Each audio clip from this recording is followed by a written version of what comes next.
Chapter 25, Kiana Rubini.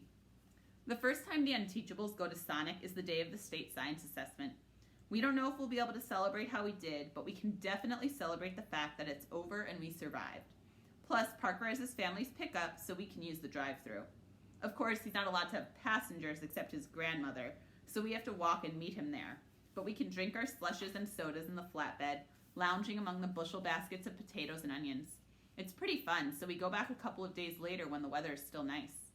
It's a long walk home, though, so it's pretty late in the afternoon when I come stumbling through the door, hyped up on sugar, to find Stepmonster in the front hall waiting for me. I'm instantly on my guard. I've been in Greenwich more than a month, and she's never once waited for me. She's always too busy chasing after Chauncey, trying to keep him from spontaneously combusting or flushing himself down a toilet or whatever. What? I ask her. Your school called, she tells me grimly. Or maybe I should say a school called, since you don't really go there. My first instinct is to try to bluff through it. Of course it's my school. Where do you think I hang out every day? Save it, Kiana. It's all out in the open now. That science exam you've been working so hard on? They graded your test, but couldn't find a student to match it to. They called us because we're the only Rubinis in Greenwich. You're busted. Science test. I should have known. Just because Mr. Kermit never checks his class list doesn't mean nobody else checks theirs. I kick off my sneakers and stomp into the living room. Wouldn't you know it, Chauncey is fast asleep in his playpen. The one time I need him awake and alert and ripping the curtains down, he fails me.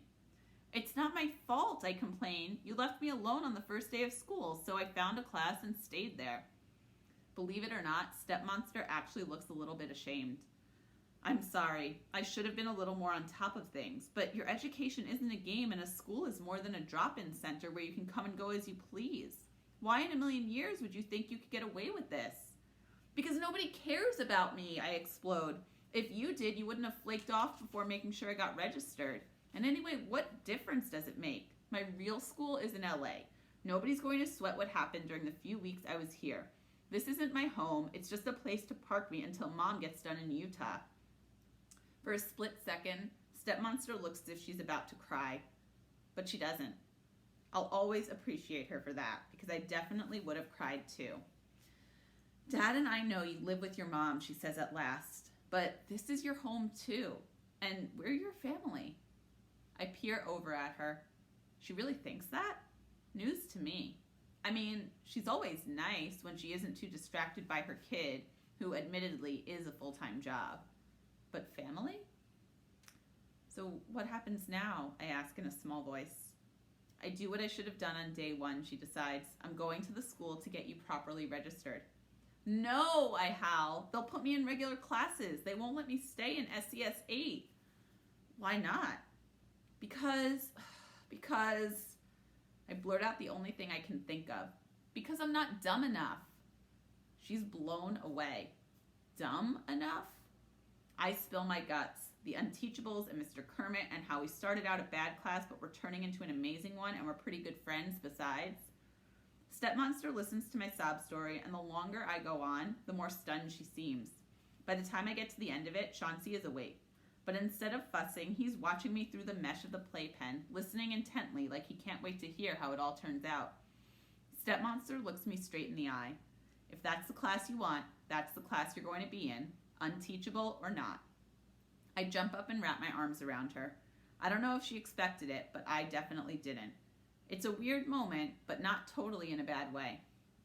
Chauncey isn't a big fan of that. He screams his head off. I pull back. You'd better go get him. In his mind, hugging privileges are his and his alone. She laughs. You're probably right. And by the way, I don't think you're very unteachable. That science test, the school says you aced it. Chapter 26, Mr. Kermit. I never thought it could be like this again. Every morning as I park the Coco Nerd, good as new or at least good as 27 years old, I can't wait to get into my classroom. There's a spring in my step. I'm practically jogging. At the coffee pot in the faculty lounge, I fill the toilet bowl only halfway. I don't need coffee to stay awake anymore. I'm firing on all cylinders, as jumping Jake Terranova might say. Even that name doesn't sour me the way it once did. I'll never be able to forgive the cheating scandal, but there's no denying the role Jake played in turning the class around. The class, Just the thought of them sends a jolt of electricity up my spine. Who could have guessed that the rejects of the whole district would turn out to be exactly what I needed? The unteachables? Well, not anymore. Oh, sure, there are better students in this world. Okay, there are better students in this hallway. But comparing what they've become to what they started out as, it's clear that something very special is happening. And their teacher has to believe in something I haven't believed in for a long time. Myself. It was the state science assessment that did it for me. There was a moment at the beginning, Parker in his usual pose hunched low over his exam booklet, staring as if he's trying to see the individual molecules of paper. Hose, hypnotists, he was mumbling, struggling to make sense of the letters on the page. Hose, hypnotists. Then all those hours of reading support kicked in. Photosynthesis, he exclaimed triumphantly. I had to hold myself back from cheering out loud. Jake actually took test day off so he could be with the class to provide moral support. In reality, he was more stressed out than the students and putting everybody on edge. Eventually, I had to coax him into the hall and tell him to go back to the dealership. He protested. But what if they, you? Bereft of speech, he threw his arms around me. This is not something I ever wanted to happen. Go, I told him, wriggling free. Sell cars, jump through hoops.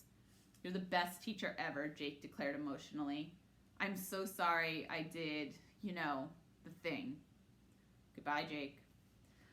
More memories of that morning, looking out over my students and seeing the whole room was blurry because my eyes were filled with tears.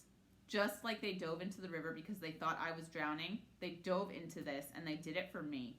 They had no way of knowing my job was on the line. That made it all the more impressive.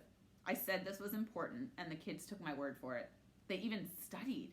As I walked between the desks, peering over shoulders, the scratch of number 2 pencils filling in ovals made my heart swell to bursting. I knew it then, and the feeling has only gotten stronger since. I love these students. Parker, Aldo, Elaine, Barnstorm, Raheem, and Mateo, and Kiana, who it turns out isn't even really in the class, or any class.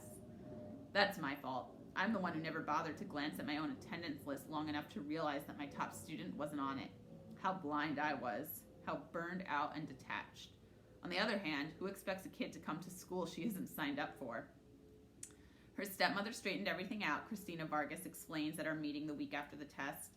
Kiana's only here for a couple of months, and the registration process was too much red tape, so she blundered into your class and figured she'd be gone by the time anybody figured out she didn't belong. It's ridiculous, but almost understandable. My cheeks get hot. I suppose that doesn't make me look very on top of things. We're all at fault, the principal says kindly. I had her progress report right in my hand. I remember struggling to put a face to the name, but I never took it any further. Well, I'm not sorry it happened, I go on. She's a fantastic kid and a brilliant student. Look at her score on the exam, 96. She sets a positive example for the rest of the class. My voice trails off. Christina's face has turned ashen. I take a guess at the reason. Are they moving her? Are you moving her because her science score proves she doesn't belong with my kids? I'm not moving her, she replies grimly. Her stepmother specifically asked that Kiana stay with you. Demanded, actually. But there's something else. I sit back, waiting. Christina takes a deep breath. This is difficult, Zachary. I hate to be the person who has to give you the news. The truth is, you won't be a teacher here much longer. It comes so far out of left field that I'm shocked into silence at first. Then light dawns. Thaddeus, the science test, but the scores were good. Kiana's alone. That's just it, she tells me.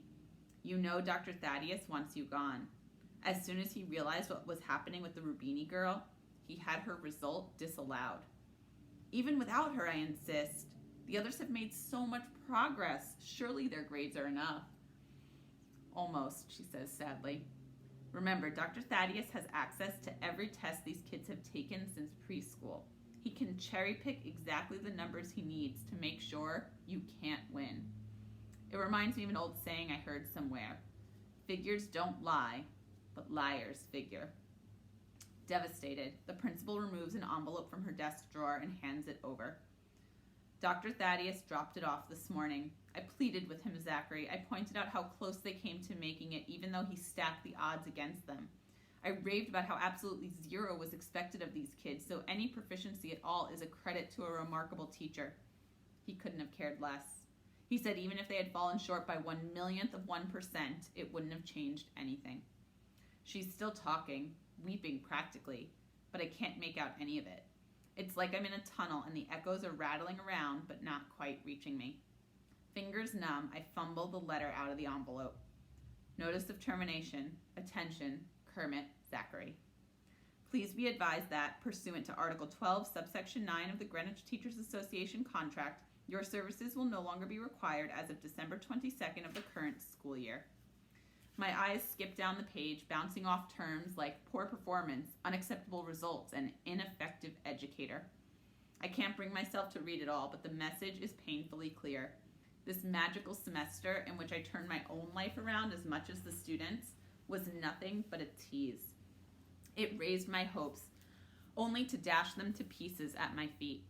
It restored my faith in teaching and in myself purely so the taste would be all the more bitter now. I'm fired, sacked, kicked to the curb, canned, given the boot, as of December 22nd. Merry Christmas. Worst of all, my career is going to end 6 months too soon to qualify me for early retirement. Fade to black.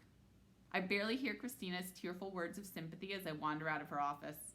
Instead of heading to room 117, I stagger through the main doors and find the parking lot. I can't face the kids, not now when I'm still so stunned. What would I say to them? How could I explain it? I don't blame them for the superintendent's malice, but how could I ever convince them that this isn't their fault?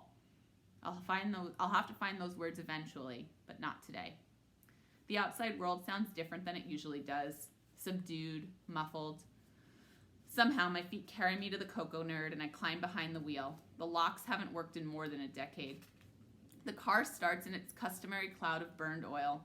Outside it begins to rain and I activate the lone functioning wiper. Too bad it isn't on the driver's side. I squint through the water-spattered windshield. At least it's forcing me to watch the road. Otherwise, I'd probably wrap the Cocoa Nerd around a telephone pole. At the entrance to the parking lot, I signal left and press the gas. There's a loud pop followed by a clatter, and everything goes quiet. I try the key a few more times. Nothing. Not even a feeble attempt to catch. The turn signal clicks once more, and then it dies too. I get out of the car and open the hood. To my amazement, nothing's there.